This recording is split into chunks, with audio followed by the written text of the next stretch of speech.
நம்ம இன்றைக்கி தீபாவளிக்கு பாசிப்பருப்பு பாயாசம் செய்ய போகிறோம். இதுக்கு 3 டம்ளர் அளவுக்கு நம்ம பாசிப்பருப்பு எடுத்துக்கலாம். இதை வந்து நல்லா பொன்னிறமாக வறுத்தெடுத்துக்கலாம்.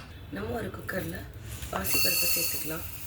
இதை வந்து ஒரு 2 நிமிஷம் வரைக்கும் சிம்மில் வச்சுட்டு பொன்னிறமாக வறுத்தெடுத்துக்கலாம். நம்ம பாசிப்பருப்பை வறுத்துட்டோம்.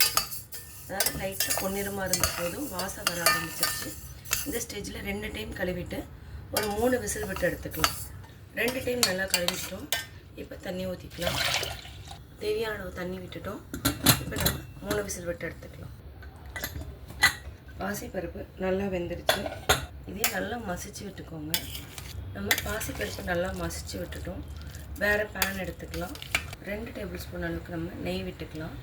20 அல்லது 30 முந்திரியை நம்ம உடச்சி வச்சுருக்கிறோம். இதையும் வந்து பொன்னிறமாக வறுத்து தனியாக வச்சுக்கலாம். இதையும் நம்ம பொன்னிறமாக வறுத்துட்டோம். எடுத்து ஒரு பிளேட்டில் மாற்றிக்கலாம். அடுத்து நம்ம கிரேப்ஸ் எடுத்துக்கலாம். ட்ரை கிரேப்ஸ் இதையும் லைட்டாக அப்படியே வதக்கிட்டு பலூன் மாதிரி உப்பி வந்ததுக்கப்புறம் தனி பிளேட்டில் மாற்றிக்கலாம். ரொம்ப நேரம் விட்டிங்கன்னா ரொம்ப பொரிஞ்சிடும். இந்த ஸ்டேஜ்லேயே எடுத்துக்கலாம்.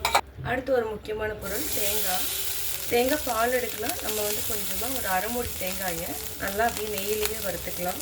இதை வறுத்து இதையும் நம்ம தனியாக எடுத்து வச்சுக்கலாம். இது ரெண்டையுமே நம்ம இது கூட மிக்ஸ் பண்ணிவிட்டு அப்படியே தனியாக வச்சுக்கோங்க. கூடவே நம்ம என்னென்னா ஏலக்காயும் சேர்த்து மிக்ஸ் பண்ணிக்கலாம். ஒரு 5 ஏலக்காயை அப்படியே போட்டுக்கலாம். போட்டு இதை வந்து தனியாக எடுத்து வச்சுக்கலாம். நம்ம தனியாக வந்து வெல்லம் வந்து அதாவது கட்டி வெல்லம் வந்து ஒரு அரை வெல்லம் எடுத்துக்கலாம். அதே மாதிரி என்ன 100 கிராம் அளவுக்கு நம்ம நாட்டு சக்கரை எடுத்துக்கலாம். ஏன்னா கலர் வந்து நம்மளுக்கு நல்லா கிடைக்கும்.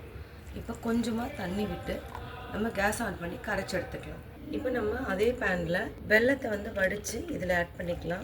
வெள்ளைப்பாக ஆட் பண்ணதுக்கப்புறம் நம்ம வேக வச்சுருக்கிற பாசிப்பருப்பை ஆட் பண்ணிக்கலாம். நல்லா மிக்ஸ் பண்ணி விடுங்க. வெல்லத்துலேயே பாசிப்பருப்பு வந்து நல்லா கரையணும். நல்லா மிக்ஸ் பண்ணிட்டோம். பாருங்கள், சூப்பராக இருக்குது. நல்லா பாசிப்பருப்பெல்லாம் கரைஞ்சிருச்சு.